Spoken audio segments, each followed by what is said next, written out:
Bonjour, bienvenue sur Objectif Math. Nous abordons dans cette vidéo le paragraphe 5 du cours d'intégration consacré au lien entre l'intégration et la dérivation.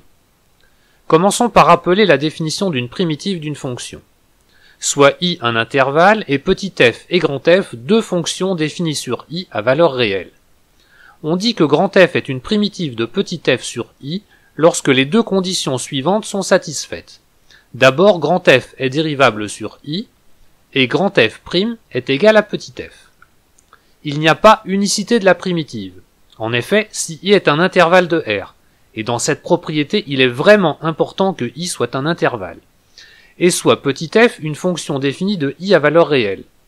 Alors si petit f a une primitive grand F, petit f aura en fait une infinité de primitives, et ces primitives seront toutes les fonctions grand F plus k, où k est une constante réelle quelconque. Démontrons ce résultat. On suppose que la fonction petit f définie de i dans R admet une primitive grand F. Ceci signifie que grand F est dérivable sur i et que grand F' est égal à petit f. Si k désigne une constante réelle quelconque, alors la fonction grand F plus k est aussi dérivable sur i, comme somme de fonctions dérivables, et sa dérivée, qui est égale à la somme des dérivées de grand F et de la fonction constante égale à k, est donc égale à petit f plus 0, c'est-à-dire égale à petit f. Ce qui prouve que grand F plus k est aussi une primitive de petit f. Réciproquement, supposons que grand G soit une autre primitive de petit f sur l'intervalle i. Alors grand G moins grand F est dérivable sur i. Sa dérivée est la différence des dérivées de grand G et de grand F, qui sont par hypothèse toutes les deux égales à petit f. Donc la dérivée de grand G moins grand F est nulle. Comme i est un intervalle, et c'est là que ça intervient, la fonction grand G moins grand F est constante sur i. Il existe donc k un réel tel que grand G moins grand F soit égal à k. C'est-à-dire grand G est égal à grand F plus k, ce qui termine la démonstration. J'insiste encore une fois de l'importance de travailler sur un intervalle dans la proposition précédente. Considérons la fonction grand F qui a x réel, associe arctangente de x plus arctangente de 1 sur x. Cette fonction est définie sur R étoile et est une primitive de la fonction nulle. Mais on sait aussi que pour tout x réel strictement positif, grand F de x est égal à pi sur 2, et que pour tout x réel strictement négatif, grand F de x est égal à moins pi sur 2. Donc grand F n'est pas une fonction constante. Si grand F est une primitive d'une fonction petit f sur une réunion d'intervalles, on peut changer les constantes sur chaque intervalle indépendamment les unes des autres, et on aura encore une primitive de petit f. Voici le théorème d'existence de primitive. Si petit f désigne une fonction continue sur un intervalle i de R à valeur réelle, alors f a des primitives sur i. Et si x indice 0 appartient à i, la fonction qui à x associe l'intégrale de x indice 0 à x de petit f de t dt est l'unique primitive de petit f qui s'annule en x indice 0. Passons à la démonstration. On suppose, comme on vient de le dire, que petit f désigne une fonction continue sur l'intervalle i de R, et que x indice 0 est un élément fixé de i. On définit alors la fonction grand F qui à tout x de i associe l'intégrale de x indice 0 à x de f de t dt. On peut déjà remarquer que grand F de x indice 0 vaut 0. On fixe un réel x de i et on va montrer la dérivabilité de grand F au point x. Pour cela, on fixe epsilon un réel strictement positif. Petit f étant continu au point x, il existe alpha un réel strictement positif, tel que pour tout t dans l'intervalle i, si valeur absolue de t-x est inférieure à alpha, alors valeur absolue de f de t moins f de x est inférieure à epsilon. On considère alors h un réel non nul, tel que valeur absolue de h soit inférieure à alpha, et tel que x plus h appartiennent aussi à i. On calcule grand f de x plus h moins grand f de x moins h fois petit f de x. En remplaçant grand F par son expression et en appliquant la relation de Chasles, on trouve intégrale de x à x plus h de petit f de t dt moins h fois petit f de x. Et on réécrit ce dernier terme sous la forme intégrale de x à x plus h de f de x dt. Ce qui permet de mettre tout le second membre sous une seule intégrale. Intégrale de x à x plus h de petit f de t moins petit f de x dt.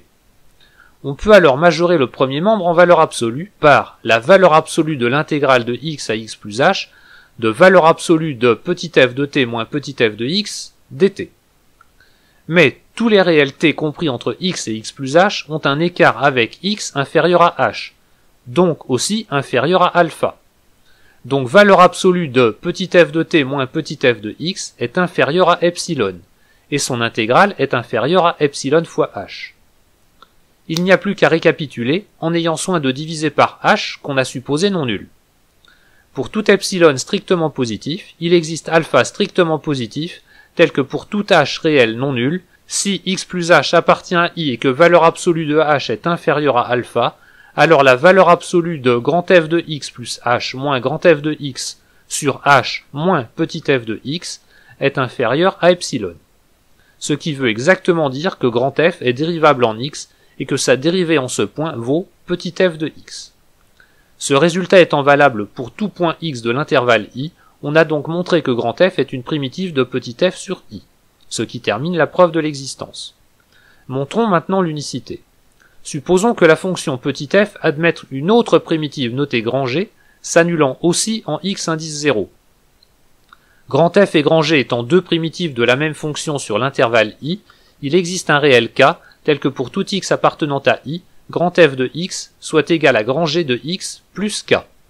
En appliquant cette relation au point x indice 0, on obtient que k est nul, ce qui prouve que grand f est égal à grand G, et on a ainsi prouvé l'unicité. Voyons comment noter une primitive d'une fonction. I étant un intervalle et petit f une fonction continue sur i à valeur réelle, une primitive quelconque de petit f est notée intégrale de f de x dx sans mettre aucune borne. C'est en fait une abréviation pour la fonction qui à x associe l'intégrale de x indice 0 à x de f de t dt plus k. L'idée étant que ne connaissant pas x indice 0, on peut être amené à en choisir un. Mais deux choix distincts ne poseront pas de problème, car dans les deux cas, on aura une primitive de petit f. Ces primitives différeront seulement d'une constante.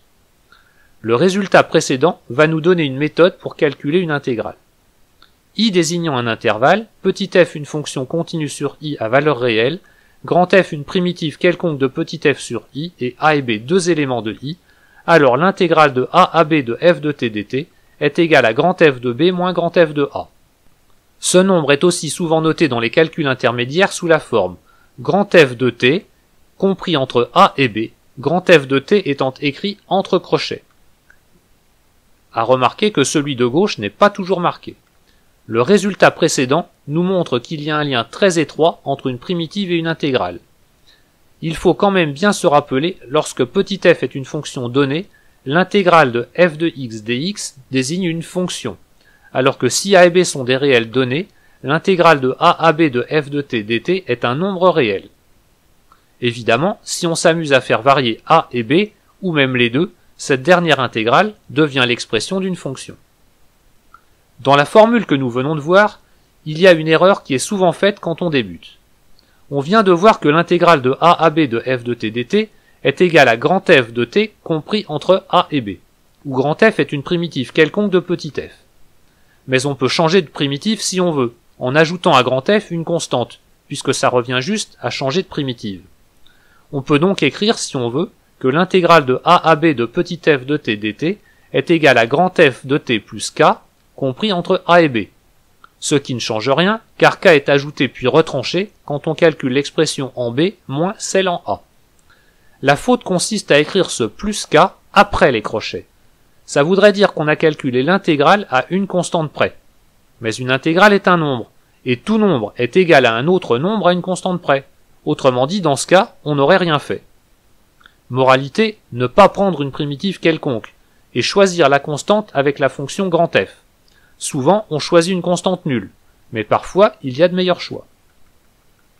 Terminons ce paragraphe en appliquant la formule précédente avec la dérivée d'une fonction de classe C1. On considère i un intervalle et f une fonction de classe C1 sur i à valeur réelle. f' étant continu sur i, on peut appliquer à f' la formule précédente, ce qui donne alors petit f de b moins petit f de a est égal à l'intégrale de a à b de f' de t dt. Voilà, cette vidéo est terminée, vous pouvez continuer votre étude avec le paragraphe 6 consacré aux primitives usuelles.